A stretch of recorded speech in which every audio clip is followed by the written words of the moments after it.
تامر حسني كان دكتور تجميل في فيلم ايه؟ انا عارفاه والله. تامر حسني؟ كان دكتور تجميل. انا عارفاه بس انا ناسي اسم الفيلم. بحبك. مش انا؟ لا، اللي كان بيمثل فيه كذا شخصيه تقريبا. لا بعشقك حاجه زي كده. ايوه حاجه شبه حاجه بعشقك يعني. الاخير اللي هو بص، هو انا عارفه ان هو كان دكتور تجميل تقريبا، كانت معايا غادة عادل في نفس صح. الموفي، بس انا مش فاكره اسم الموفي بصراحه. بهواك. اهواك. هدى المفتي كان عندها كوافير في مسلسل ايه؟ بصي يوسف رمضان ده. رمضان ده 200 باكو. انا عارفه فاكره اسمي بس عشان اسمي بوسي. 98 جنيه ولا لا 80 باكو. 80 باكو. هند صبري فتحت براند سكين كير. ايوه انا عارفاه. مسلسل ايه؟ ايوه لما اتطلقت. سكين كير. بصي علا اللي هي لما كانت ايوه علا اسمه ايه بقى؟ لا السعودي. كان اسمه ايه؟ كان اسمه بتاع عايزه اتجوز 2. البحث عن علا. البحث عن علا. البحث عن علا.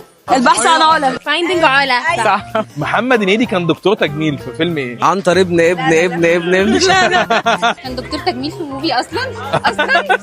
كان ده آخر فيلم ليه. كان اسم الفيلم طويل حتى. صح. دكتور خطير. دكتور تجميل او دكتور تجميل. تجميل. اسمه ده تجميل خطير. هو اصلا ايوه صح. ده جديد. نبيل ده اخصائي التجميل. احمد فهمي عمل عمليه تجميل في مسلسل ايه؟ عمليه تجميل في وشه ولا لا مش